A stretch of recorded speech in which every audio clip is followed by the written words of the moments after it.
আসসালামু আলাইকুম। সরল সুদের হার শতকরা কত টাকা হলে যে কোনো মূলধন 8 বছরের সুদে আসলে 3 গুণ হবে?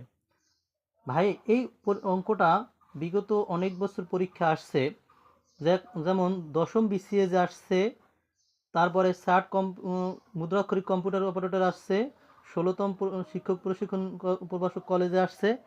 এই অঙ্কটা আজকে আমি সঠিকভাবে দুইটা নিয়মের সমাধান করব। আপনারা দুইটি নিয়মে শিখে রাখুন যাতে করে অঙ্কটা আপনি শুদ্ধভাবে শিখতে পারেন।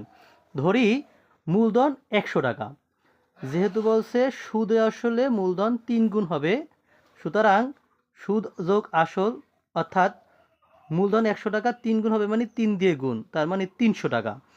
তাহলে সুদে আসলে 3 গুণ হবে মানে 300 টাকা হবে 8 বছরে। তাহলে সুদ হবে, আসল যেহেতু 100 টাকা, তাহলে সুদ 300 থেকে 100 গেলে থাকে 200 টাকা। সুদ হলো 200 টাকা। এখন 100 টাকার 8 বছরের সুদ হয় 200 টাকা। তাহলে 100 টাকার 1 বছরের সুদ অবশ্যই কম হবে। আর আমরা জানি কম হলে ভাগ হয়। তাহলে 200 ভাগ 8। 100 টাকার 1 বছরের সুদ যেরকম কম হয়ে ভাগ হয়েছে, ঠিক 1 টাকার 1 বছরের সুদ আরও কমাইব। সুতরাং আবারও এটার সাথে ভাগ হলো, তার মানে 200 ভাগ 8 গুণ 100। এখন আমাদের চাইছে যেহেতু সুদের পরিমাণটা, সুদের কত টাকা হয়, সুদের হারটা, সুতরাং আমরা এভাবে করতে পারি যে 100 টাকার 1 বছরের সুদ তাহলে বেশি হবে। 100 টাকার 1 টাকার 1 বছরের সুদ যেটা হয়েছে, 100 টাকার 1 বছরের সুদ তার চাইতে বেশি হবে। সুতরাং 200 গুণ 100 ডিভাইডেড বাই 8 গুণ 100। এখন এই 100তে কাটা, 8 200-র মধ্যে যায় 25 বার, তাহলে 100 টাকার 1 বছরের সুদ হবে 25 টাকা। আবার এই অঙ্কটি আপনি সরল সুদের যে একটা সূত্র আছে, আমরা সবসময় জানি, এই সরল সুদের সূত্রটি দিয়ে আপনি অঙ্কটা সমাপ্ত করতে পারবেন।